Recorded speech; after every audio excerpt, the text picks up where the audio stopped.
Premièrement, d'une façon large, je peux dire que l'eau ne m'inspire pas, l'eau m'habite. Je travaille beaucoup avec l'eau dans différents gestes, dans différentes actions. Puis ensuite, bien, la rivière, ça fait des années quand même que l'idée de la rivière m'habite. Et là, j'ai la chance de travailler dans un lieu qui est un lieu laboratoire et le long d'une rivière qui est renommée, peut-être pas dans le monde entier, mais renommée, à tout le moins au Québec, pour ses emportements.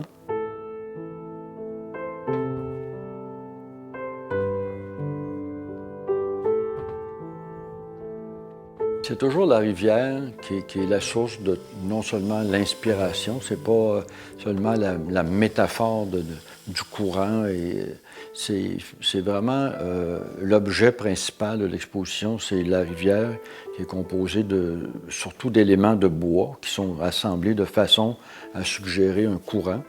Ça, c'est une chose. Ensuite, l'autre chose, c'est qu'il y a un prolongement à la rivière qui fait qu'on a une assez grande planche qui est sur un berceau et qui tangue si on lui touche.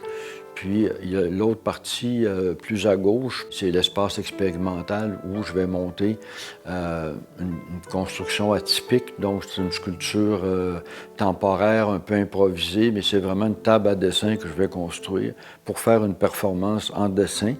Mais je ne dessine pas avec des crayons et du papier. Je dessine avec de la terre, avec de l'eau. Et je base tout ça de façon à ce qu'il y ait l'idée du mouvement de l'eau sur la terre.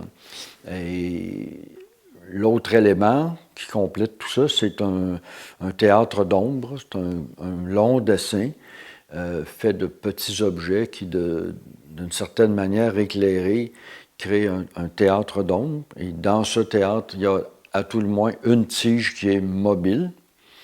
Et si jamais vous osez juste souffler délicatement dessus, la tige va s'animer et c'est tout le dessin sur le mur qui va avoir cette animation-là qui peut être fait juste par une longue tige.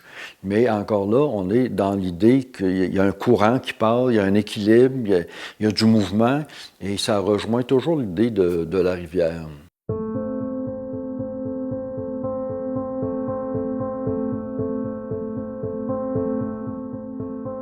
La rivière en question est composée principalement de petits bancs et la rivière est aussi composée de longues planches courbes qui s'entraînent dans le courant. Et j'ai aussi un objet fétiche qui est un chariot qui servait en agriculture avec des grosses roues de métal. C'est le support complet de l'œuvre qui va rendre l'œuvre mobile. Alors moi, je vais pouvoir arriver sur place et déplacer la rivière au complet. J'insiste beaucoup pour dire que cette œuvre-là, pour moi, d'abord et avant tout, c'est pas une sculpture. Moi, je la vis comme un dessin. Quand j'installe chaque élément l'un à côté de l'autre, je suis en train de dessiner. Je ne suis pas en train de sculpter. Je ne suis même pas en train d'assembler parce que tout ça va bouger. Durant l'exposition, il va y avoir des changements. Ça se peut que la rivière déborde. Ça se peut que la rivière soit renversée et qu'on la laisse telle qu'elle. Les gens qui viendraient à 2 reprises durant l'été, bien, ils diraient « Oh, il me semble qu'il y a eu des changements ici, à condition qu'ils aient bien observé. » On suppose que oui.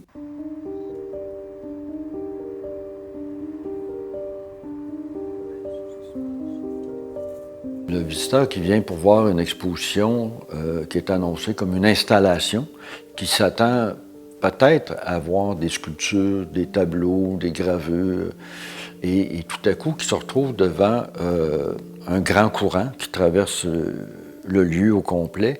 Son défi, c'est d'être ouvert à ce qui se passe là, parce que c'est un peu inhabituel qu'on dise oui, il y a beaucoup d'objets qui sont exposés, mais finalement, ce ne sont pas les objets comme tels qui ressortent. C'est pas chaque petit banc qui ressort, qu'on va dire « Ah, tu as vu ceci, tel détail, tel détail ». Non, c'est beaucoup plus une parenté de formes et de couleurs et de textures qui font qu'il y a une grande mouvance qui s'installe. Puis le défi du spectateur, c'est de dire « OK, d'accord, j'embarque ou j'embarque pas ». Mais s'il embarque là-dedans, bien, il va regarder l'œuvre de toutes sortes d'angles parce que la lumière va jouer un rôle très important dans l'exposition, l'éclairage comme tel. Quelquefois, le spectateur va passer devant une source de lumière, il va lui-même interférer dans l'œuvre. Alors, il accepte, est-ce qu'il joue avec ça ou pas? Ça lui appartient. Moi, mon défi, ça a été d'en mettre, oui, le plus possible, mais c'était aussi d'élaguer. J'ai élagué beaucoup, j'ai enlevé beaucoup d'éléments pour que, justement, il y ait un courant qui passe et pour que le spectateur ait vraiment son rôle à jouer. Ça, j'y tiens énormément.